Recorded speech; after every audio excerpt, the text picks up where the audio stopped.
Welcome back to GN Sports. It's officially final between the Bears and Houston Texans. Texans winning 19-13. Here's a look at by the numbers. Some stats from this week 2 Sunday Night Football matchup. Total yards of offense, JP, pretty clear to see the Texans had the advantage there.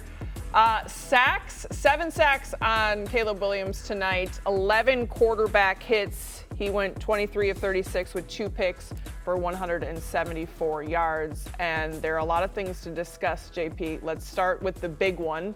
And we were talking about it all night in the sports office as we could see all the plays break down. And the main reason for those 7 sacks and 11 quarterback hits, the offensive line. What was the biggest issue? Tonight, the pressure. I mean, just bringing all the different pressures, the different looks, the stunts that they, as of right now, interior. You look at even if you want to look at penalties as well. I mean, all these things, Darnell Wright and the penalties there. This offensive line is not suited to be able to do what I think Bears fans were hoping for. Now, there's a lot of blame to go all the way around here, but when it comes down to it, K-Shark, you and I had this conversation before the year even started. That unit was not put together. We were hoping that it was going to be put together with Band-Aids and guys. Ryan Poles, listen, it's on him. It's on him. And there's nothing you can do at this moment. You talk about depth at the position, but he did not have this offensive line certified and set for what he was hoping for offensively. You can have all the shiny whistles you want, new toys. If there's not enough time to be able to throw to those guys, doesn't matter if it's Caleb Williams, Justin Fields back there. The one thing about Caleb Williams, he's not looking to run like Justin Fields was when things break down. Hence the reason why we saw him take so many hits tonight, even trying to escape some of that pressure. Well, and I think we also saw Caleb Williams realizing in real time and live action that those scrambles that he used to make work and they were huge game-changing plays in college, they don't translate to the NFL the same way. And a lot of it has to do with protection. But also when you talk about O-line issues, JP, it's not just the protection, it's the lack of a run game. Because all we've talked about is how important it will be for a rookie quarterback in an offense with a new OC to lean on the run game. Well, when you don't have the offensive line to establish a run game, 71 rushing yards for this team. DeAndre Swift couldn't get anything going behind that line today. Shark, and it's the way that they're trying to run the football. Like tonight, no fullback with Postgame not in the game, so your things are changing up a little bit. You got to have an H-back back there, but you didn't see them truly run it.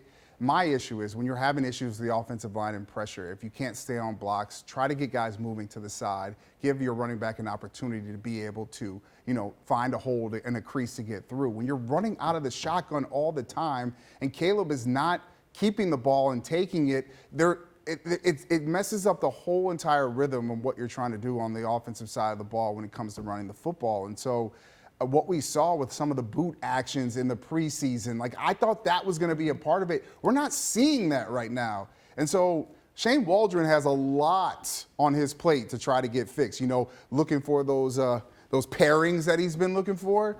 You better find it out quick because as of right now, this offense truly has no rhythm and they haven't found it in the first 2 games of the season. Now, to be fair to the Texans and to give the Texans some credit, I mean, they are a playoff team, right? We could see what they were doing offensively to start the game. I felt like the Bears defense settled in nicely and gave the Bears offense, once again, a number of chances to capitalize on the takeaways or the turnovers and things like that. But Danielle Hunter and Will Anderson are no joke coming off that edge, so I understand the pressure and the problems they create for an O-line, but you can't let that be the crutch now moving forward. Yeah, you can't, but there's also, too, that's why when plays happen, K-Shark, you got to find ways to be able to, whatever they're bringing at you, can you find ways to kind of combat that?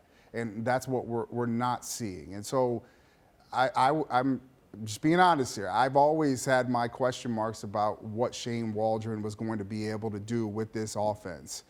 For me, the jury is still out. And I know there's things but there's a lot of things you can't fix. And if you're talking about an offensive line that is what it is, it's going to be hard to be able to fix these things that are hampering this Bears offense of actually getting on track and finding a rhythm and helping out. Because your defense at some point, K-Shark, you and I were talking about it, they're going to get tired as the season goes on. This offense can't hold up their end of the bargain. everybody talking about playoffs at the beginning of the season, you're going to be able to throw that out the window real quick. And 3 sacks for the Bears defense. Let's talk a little bit about the Bears secondary. JP, Tyreek Stevenson coming off his last week performance, week 1 performance with the pick 6. He was NFC Defensive Player of the Week, and he seemed to be matchup today with Nico Collins. And he was poking the bear early on in the game, and then Collins made him pay on that 28-yard touchdown where he just completely breaks free, as you're seeing right here.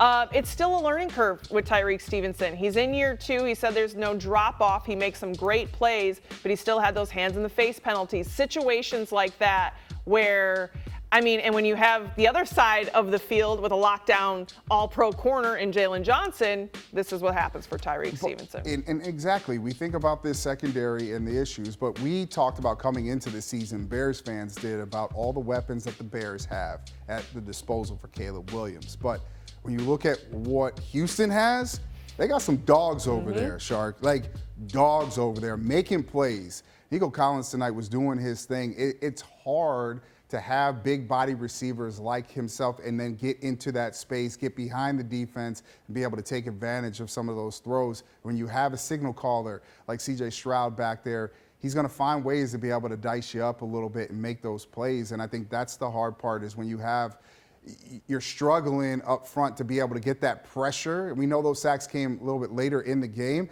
but if you can't find that pressure earlier, we saw C.J. Stroud sit back there and not have a lot of pressure in his face. So they're going to have to find ways to gain some more pressure. We'll have plenty more to talk about tomorrow night on GN Sports. Bears 1-1 going into Colts next week, JP.